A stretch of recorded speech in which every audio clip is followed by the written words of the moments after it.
नमस्कार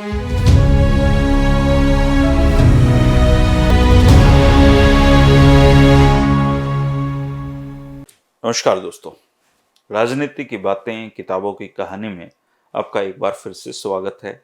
मैं हूं आपका दोस्त धर्मेंद्र कंवारी।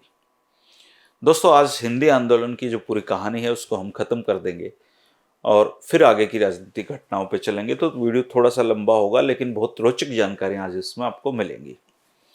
हुआ यह था दोस्तों कि हिंदी आंदोलन के दौरान फिरोजपुर की जेल में हिंदी सत्याग्रहियों ने एक जो आंदोलन किया उसमें लाठीचार्ज हो गया था और इस घटना में बहुत सत्याग्रही घायल हो गए थे। और नयाबास गांव जो रोहतक जिले में पड़ता है, वहां के थे सुमेर सिंह। वो इस जो हिंदी आंदोलन है उसमें शहीद हो गए थे। और फिरोजपुर जेल की जो घटना है उसने भारत भर के हिंदी प्रेमियों को हिला दिया था। इस घटना का जिला रोहतक पर साक्षात प्रभाव पड़ना था और कहीं स्थिति न भड़क जाए, ये सोचकर प्रताप सिंह कैरों ने प्रोफेसर साहब के वारंट जारी कर दिए थे ताकि उनको गिरफ्तार किया जा सके। इस समय प्रोफेसर साहब दिल्ली में थे और रोहतक से पंडित श्री राम शर्मा और चौधरी उदय सिंह मान एमएलसी को इस दौरान गिरफ्तार कर लिया गया था। फिरोजपुर की घटना जो थी उसकी जानकारी लेने के लिए घनश्याम दास गुप्त ने फिरोजपुर जाने का कार्यक्रम बनाया और गुप्त जी के साथ अलगू राय शास्त्री भी इस उनके साथ हो लिए ताकि सारी स्थिति पता करके नेहरू साहब को इस बारे में अवगत करा दें। और कांग्रेस में वो उस समय बहुत बड़े नेता माने जाते थे। इसी दौरान प्रोफेसर शेर सिंह भी वहां पर पहुंच गए और उनको देखकर घनश्याम दास गुप्त जी ने कहा कि प्रोफेसर साहब आइए हमारे साथ फिरोजपुर चलिए। तो प्रोफेसर साहब ने उत्तर दिया कि मैं तो वहां नहीं जा सकता हूं, क्योंकि मेरे तो प्रताप सिंह कैरों जी ने गिरफ्तारी वारंट निकाल दिए हैं। ये बात सुनकर गुप्त जी ने कहा कि रोहतक तक आप हमारे साथ चलिए। और वारंट की बात सुनकर अलगू राव शास्त्री ने कहा कि देखो, ये कैसा प्रताप सिंह कैरों भी मूर्ख हो गया है कि अपने प्रोफेसर की गिरफ्तारी वारंट जारी कर दिए। अब अगर आंदोलन के बारे में कोई समझौता वार्ता होगी तो किससे की जाएगी, फिर इसे जेल से छुड़वा कर लाना पड़ेगा। तो अलगू राय शास्त्री ने प्रोफेसर शेर सिंह के गिरफ्तारी वारंट के विषय में पुरुषोत्तम दास टंडन जी को भी पूरी सूचना दे दी थी।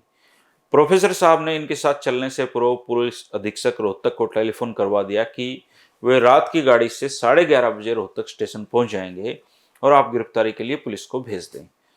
प्रोफेसर साहब रात के 11:30 बजे रोहतक के रेलवे स्टेशन पर उतरे और 20-25 आधा घंटा मिनट इंतजार करने के बाद देखा कि कोई पुलिस नहीं आई गिरफ्तार करने। तो पैदल पैदल चलते हुए अपना जो किराए का मकान उन्होंने झज्जर रोड पे एक ले रखा था और उस किराए के मकान में वो चले गए।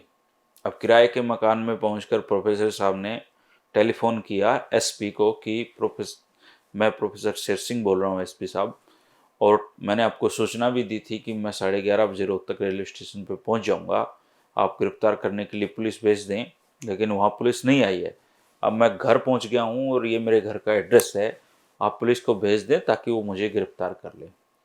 तो प्रोफेसर साहब की बात सुनकर एसपी ने कहा कि प्रोफेसर साहब आप आज़ाद हैं, क्योंकि आपका गिरफ्तारी वारंट कैरो साहब ने निरस्त करवा दिया है। अब सुबह प्रोफेसर साहब उठे और उठकर दयानंद मठ में चले गए।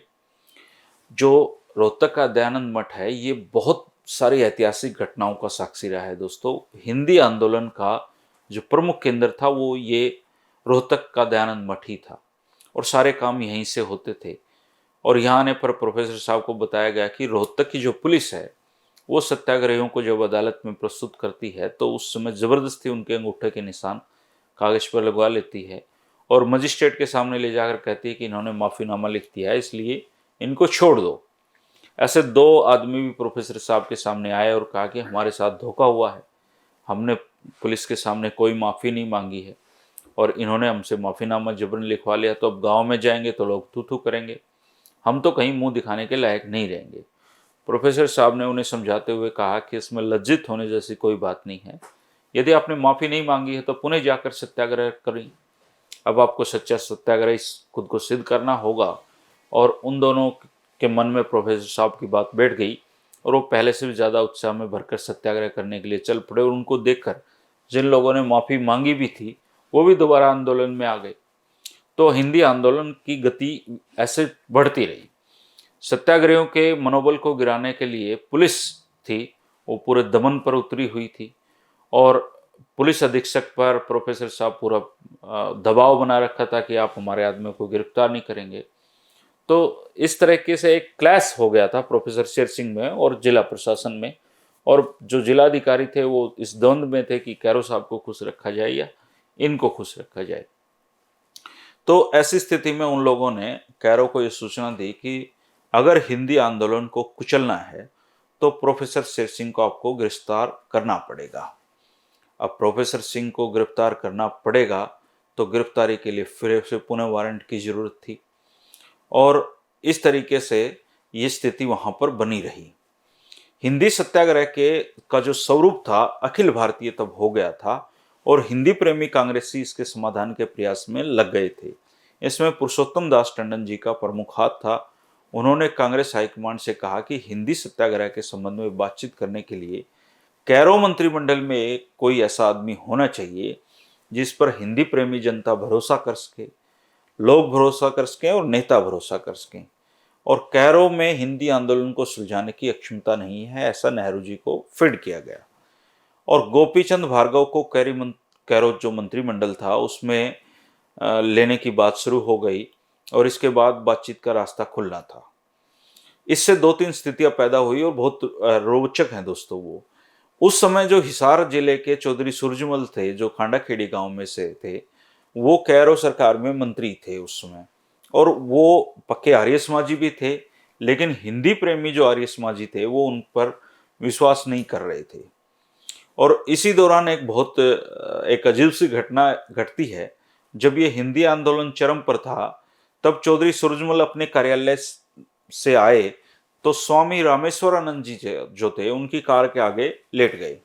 इस कारण चौधरी सूरजमल को कार से उतरना पड़ा। कार से उतरकर जब वे स्वामी रामेश्वरानंद की ओर बढ़ते हुए गए तो बोले कि बड़ी मुश्किल से बुढ़ापे में वजारत मिली है, अब यो मोटा आ गया। तो उनका कहने का मतलब था कि क्यों मेरी इस कुर्सी को आप खतरा पैदा कर रहे हो। उधर जब गोपीचंद भार्गव को मंत्रिमंडल में ले जाने की योजना का कैरो को पता लगा तो उनके पांव के नीचे की जमीन खिसक गई। वो बहुत घबरा गए और उनके मन में आशंका उत्पन्न हुई कि अब तो हिंदी सत्याग्रह के बहाने भार्गव को मंत्री बना दिया जाएगा और आगे चलकर वो मेरा तख्ता पलट देंगे, जैसे मैंने भीमसेन सच्चर जी का पलटा था। ये सच भी था, ऐसा होना भी था। तो भार्गव के खतरे से बचने के लिए कैरो ने सुझाव दिया कि इस विषय में प्रोफेसर शेर सिंह सबसे उपयुक्त व्यक्ति हैं, और हिंदी सत्याग्रह को समाप्त करने के लिए कैरो साहब ने कुंभाराम आर्य जी जो राजस्थान से थे, बहुत बड़े नेता थे, कि मेरा बहुत मन है उन पर कुछ वीडियो बनाने का, उनके माध्यम से प्रोफेसर साहब को मनाने की सोची। कुंभाराम आर्य जी के पास जाकर कैरो साहब ने कहा कि आप प्रोफेसर साहब को मना लीजिए, मैं इनको तुरंत मंत्री बनाने के लिए तैयार हूं। कुंभाराम आर्य जी ने प्रोफेसर साहब को बुलाया और कहा कि प्रताप सिंह कैरो के प्रस्ताव को वो मान ले। अब प्रोफेसर साहब ने स्थिति स्पष्ट करते हुए कहा कि कुंभाराम जी, आपकी बात अच्छी है, आप हमारे बहुत आदरणीय हैं, लेकिन यदि कैरो हरियाणा से पंजाबी के बलात् जो पढ़ना है उसको हटाने की घोषणा कर देते हैं तो मैं इस प्रस्ताव को मान लूंगा। चौधरी कुंभाराम ने कहा कि कैरो आपसे मिलना चाहते हैं, एक बार आप उनसे मिल लें, मिलने में कोई हानि नहीं है। तो प्रोफेसर साहब कैरो से मिलने से पूर्व इस संबंध में घनश्याम दास गुप्त से मिलने चले गए। गुप्त जी ने सारी बातें सुनकर कहा कि मिलने में कोई हानि नहीं है। प्रोफेसर साहब और कैरो साहब की बातचीत फिर दिल्ली में होती है। एक गुप्त जगह पे ये दोनों की मीटिंग होती है। बातचीत आरंभ होने से पहले प्रोफेसर साहब ने कैरो से कहा कि आप अपने पुराने वचन को पूरा कीजिए, और इस पर कैरो ने कहा कि पंजाबी पूरी तरह से तो मैं नहीं हटा सकता हूँ, इतना कर सकता हूँ कि 10वीं की परीक्षा में पंजाबी में जो बच्चे फेल होंगे उनको फेल नहीं माना जाएगा, और इस विषय में उत्तीर्ण होने वाले छात्रों के अंक कुल योग में जुड़ जाएंगे। तो प्रोफेसर साहब ने कहा कि ये तो हमारे हरियाणा के विद्यार्थियों का तो इससे बहुत बड़ा नुकसान होगा, क्योंकि इस विषय में उत्तीर्ण होने वाले विद्यार्थी जालंधर डिवीजन के होंगे और कुल योग में उनके जो जोड़ है वो ज़्यादा जुड़ेंगे, तो आगे एडमिशन लेने की बात हो, नौकरी की बात हो, हम तो पिछड़ जाएंगे। आप ऐसा ग्राफ इसका करिए कि पंजाबी में उत्तीर्ण छात्रों के अंकों को कुल योग में न जोड़ा जाए। जो छात्र स्वेच्छा से इसे पढ़ना चाहते हैं उनको पढ़ने दें। प्रोफेसर साहब के इस सुझाव को कैरो मानने के लिए तैयार नहीं हुए और बातचीत इस तरीके से टूट गई। बातचीत टूटने की सूचना प्रोफेसर साहब ने कुंभाराम आर्य जी को पहुंचा दी कि हमारी ये बात हुई थी और इस पर सहमति नहीं बनी है। प्रोफेसर साहब ये जानते थे कि इनके गिरफ्तारी वारंट पुरुषोत्तम दास टंडन के प्रभाव के कारण कैरो को निरस्त करने पड़ गए थे, परंतु अब जेल की जो सलाखें हैं बहुत नज़दीक हैं, क्योंकि मंत्री वाली जो बातचीत है वो सिरे नहीं चढ़ी और अब वो उनको गिरफ्तार करेंगे। ऐसा ही हुआ। दोबारा प्रोफेसर साहब की गिरफ्तारी वारंट कैरो ने जारी करवा दिए और वारंट गिरफ्तारी की सूचना मिलते ही प्रोफेसर शेर सिंह रोहतक को छोड़कर दिल्ली चले गए। दिल्ली में ये सीधे डॉक्टर स्वरूप सिंह सांघी गांव के थे और भूतपूर्व कुलपति दिल्ली विश्वविद्यालय थे, वो रहे थे, उनके घर गए। वहां से विश्वविद्यालय परिसर में अपने सहपाठी इनके थे प्रिंसिपल मंगतराम जी, हिंदू कॉलेज वाले, उनके फिर घर चले गए। ये प्रिंसिपल मंगतराम को सारी स्थिति से अवगत कराकर उन्होंने कहा कि आपके यहाँ बहुत देर तक ठहरना मेरा उचित नहीं है, इसलिए आप अपना कोई कोट पैंट और कमीज मुझे दे दीजिए। उन्होंने प्रोफेसर साहब को अपनी टोपी, कुर्ता, धोती की जगह पे अपने कोट पैंट और कमीज पहना दिए और गांधी टोपी भी उन्होंने उतार दी। और ये गांधी टोपी वो हमेशा अपने सिर पर रखते थे और हैट उस दौरान उन्होंने अपने सिर पर गांधी टोपी की वजह से लगा दिया, जो जीवन में उन्होंने पहली बार किया था।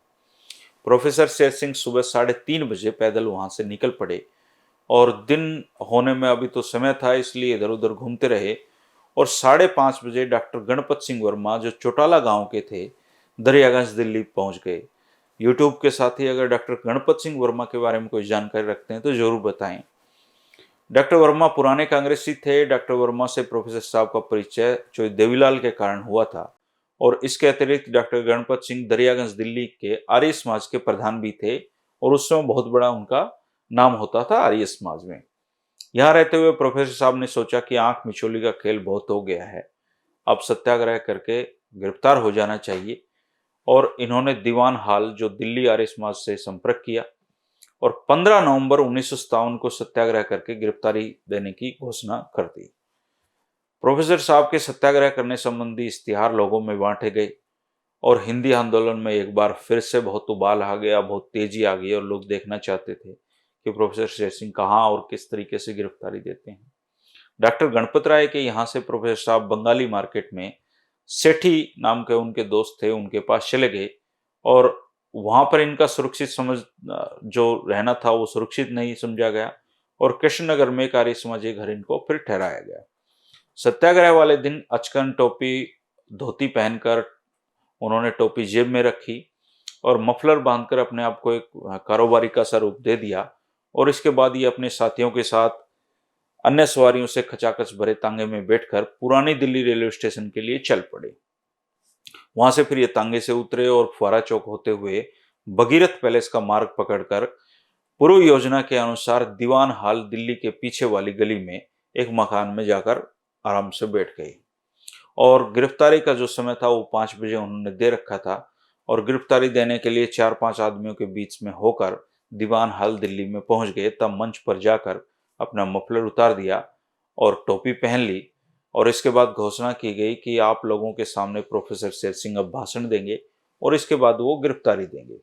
इस घोषणा के होते ही लोगों के से जो खचाखच हाल भरा हुआ था, दीवानी हाल, उसमें हिंदी व आर्य समाज के नारे लगने लगे।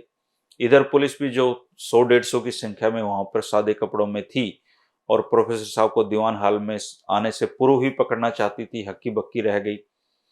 सोचने लगी कि प्रोफेसर साहब दीवान हाल में पहुंचे तो पहुंचे कैसे, क्योंकि अब कैरो का डंडा उन पर चलना था। पुलिस की इच्छा हुई कि प्रोफेसर साहब को इस समय गिरफ्तार कर लिया जाए, लेकिन मन से घोषणा की गई कि पुलिस प्रोफेसर शेर सिंह को हाथ ना लगाए तो अच्छा है, क्योंकि इस भाषण के बाद वो खुद गिरफ्तारी देने वाले हैं, वो खुद सत्याग्रह करने वाले हैं, इसलिए अब उनको पकड़ने का कोई मतलब बनता नहीं है।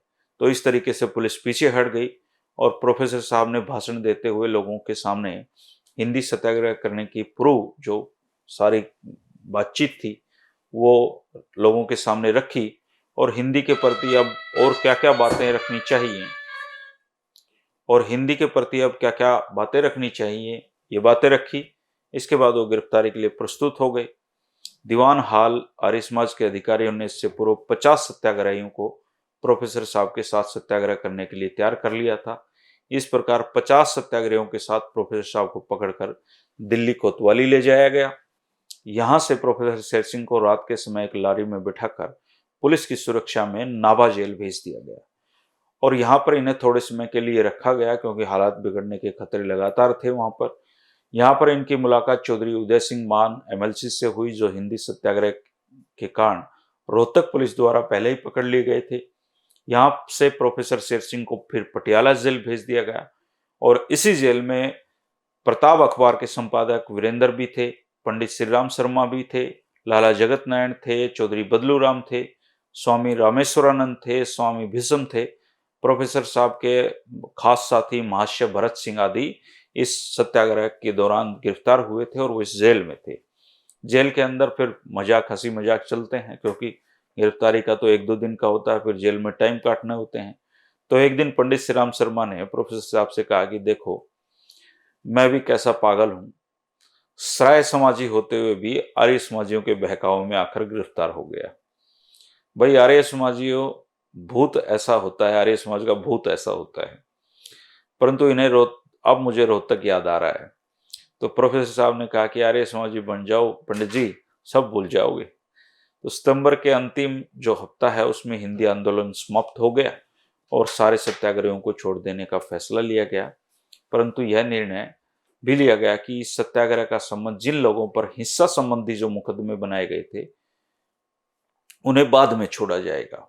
इस निर्णय को सुनकर प्रोफेसर साहब ने कहा कि हम अपने साथियों को छोड़कर नहीं छूटना चाहते हैं, यदि छूटेंगे तो साथ छूटेंगे, नहीं तो सारे जेल में रहेंगे। मजिस्ट्रेट ने प्रोफेसर साहब से पूछा कि फिर जेल उन कैदियों की जमानत कौन लेगा जिन पर हिंसा संबंधी मुकदमे बने हुए हैं। तो प्रोफेसर साहब ने उत्तर दिया कि उन कैदियों की जमानत मैं देने के लिए तैयार हूं। इस पर मजिस्ट्रेट हंसे और कहा कि आप कैसे देंगे, आप तो खुद एक कैदी हैं। तो इसके उत्तर में प्रोफेसर साहब ने कहा कि जज साहब, कल तक तो मैं मंत्री और अच्छा नागरिक था, आज गिरफ्तार होते ही क्या मेरे ऊपर कोर्ट विश्वास नहीं करेगी? कोई असामाजिक या अनैतिक अपराध तो हम लोगों ने किया नहीं है, हिंदी के लेकर आंदोलन किया है और जब तक ये इन सब लोगों की जमानत नहीं हो जाती है फिर तब तक मैं भी जमानत नहीं लूंगा। तो पल पल की खबरें कैरो तक पहुंच रही थी, उधर से भी हड़कंप मच गया और इसके बाद उन कैदियों को भी जमानत दे दी गई जिन पर हिंसा संबंधी मुकदमे थे और पटियाला जेल से छूटने पर सभी सत्याग्रहियों का पटियाला में हिंदी प्रेमियों की तरफ से बहुत स्वागत किया गया, भव्य स्वागत हुआ और हिंदी सत्याग्रह की सफलता रोहतक में भी उल्लास उनका स्वागत हुआ। सत्याग्रहियों के स्वागत में रोहतक में सुंदर सुंदर तोरण सजाए गए थे और बहुत ढोल नगाड़ों के साथ सारों को स्वागत किया गया। तो दोस्तों, ये पूरी हिंदी आंदोलन की कहानी थी। नया बास गांव के सुमेर सिंह जो इस हिंदी आंदोलन में शहीद हुए थे, इनके बारे में किसी साथी को कोई जानकारी है तो वो जरूर शेयर करें। और कोई नेता जिनके नाम आए हैं, उनकी जानकारी आपके पास है तो जरूर शेयर करते रहें, क्योंकि जानकारियों के आदान प्रदान से ही हम ये वीडियो की जो श्रृंखला है इसको आगे बढ़ा पा रहे हैं। ये राजनीति की बातें चल ही इसलिए रही हैं दोस्तों, क्योंकि आप और मैं दोनों मिलकर काम कर रहे हैं। और अगर वीडियो पसंद आए तो दोस्तों लाइक कर दें। कल का जो वीडियो होगा वो बहुत बढ़िया होगा दोस्तों, और उस वीडियो में हम चौधरी चरण सिंह के उस चुनाव की बात करेंगे जिसमें वो मुश्किल से 500 वोटों से जीते थे और अगर रोहतक के आर्य समाजी ना होते तो वो शायद वो चुनाव हार भी जाते। तो ये रोमांचक चुनाव था, उसमें आर्य समाजियों का बहुत भारी योगदान था, भूमिका थी और चौधरी चरण सिंह के उस चुनाव को जिताने में रोहतक ने बहुत बड़ी भूमिका देखी थी। उसका कल हम जिक्र करेंगे दोस्तों 3 बजे राजनीति की बातों में। आपका हमेशा स्वागत है। सर्दी कम हो गई है, अब आराम से आप धूप का आनंद लेते हुए वीडियो को देख सकते हैं। शुक्रिया, नमस्कार।